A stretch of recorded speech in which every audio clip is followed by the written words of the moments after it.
अगर आप भी अम्बेडकरवादी है तो ये वीडियो ना देखे। शिक्षा शेरनी का दूध है, जो पीता है वो दाढ़ता है, ऐसा कहना था डॉक्टर बाबा साहब अम्बेडकर का। लेकिन अम्बेडकर इतनी शिक्षा और 30-35 डिग्री होने के बाद भी कभी अंग्रेजों के सामने नहीं दाढ़े, बल्कि उन्हीं अंग्रेजों की जी हजूरी करते रहे। अपने लिए अलग इलेक्टोरेट की मांग करते हुए उन्होंने कहा कि अंग्रेज कभी भी भारत को गुलाम नहीं बना पाते अगर दलितों ने उनका साथ ना दिया होता। दलित अंग्रेजों के साथ मिलकर लड़ा है, इसीलिए संभव हो पाया कि आज भारत अंग्रेजों के अधीन है। सुनकर अजीब लगा ना, लेकिन यही सच है। बाबा साहब स्पीचेस एंड राइटिंग के वॉल्यूम 10 के पेज नंबर 446 पे आपको ये मिल जाएगा। और जो लोग कहते हैं कि बाबा साहब ने संविधान दिया, उन्हें ये भी बताना चाहिए कि यही अम्बेडकर कभी भी आज़ादी के पक्ष में नहीं थे।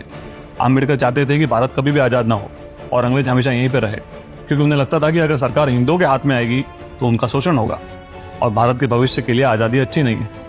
और ये मैं नहीं कह रहा हूँ, ये खुद अम्बेडकर के शब्द है, जो उन्होंने 5 अप्रैल 1946 के दिन एक मीटिंग में उस वक्त के वाइसरॉय पवेल से कहे थे।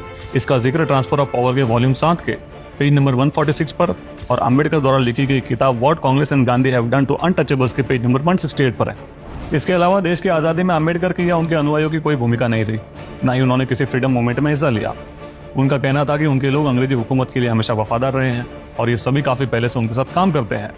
इसका जिक्र भी आपको ट्रांसफर ऑफ पावर के वॉल्यूम 7 के पेज नंबर 146 पर मिल जाएगा। इसके अलावा अंग्रेजों की तरफदारी करते हुए उन्होंने लोगों को समझाया कि अब अंग्रेज इतने भी बुरे नहीं हैं जितने 19वीं शताब्दी में हुआ करते थे।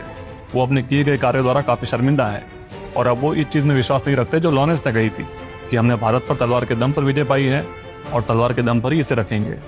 इसका उल्लेख आपको what Congress and Gandhi have done to untouchables के पेज नंबर 177 पर मिल जाएगा। 24 नवंबर 1933 के दिन सर सैमुअल होर द्वारा जॉर्ज स्टैनली को एक पत्र लिखा जाता है। इस पत्र में सैमुअल होर लिखते हैं कि मैंने पिछले कुछ वर्षों से अम्बेडकर को बहुत करीब से देखा है और एक दोस्त की तरह भारत में ब्रिटिश शासन के प्रभाव को बनाए रखने की उनकी स्पष्ट इच्छा से काफ़ी प्रभावित हुआ हूँ। अब सोचिए कि जिस व्यक्ति को हिंदुओं से इतनी नफरत थी लेकिन अंग्रेजों की गुलामी से कोई ऐतराज नहीं था, उस व्यक्ति की देश के प्रति क्या निष्ठा होगी। सोचिएगा जरूर।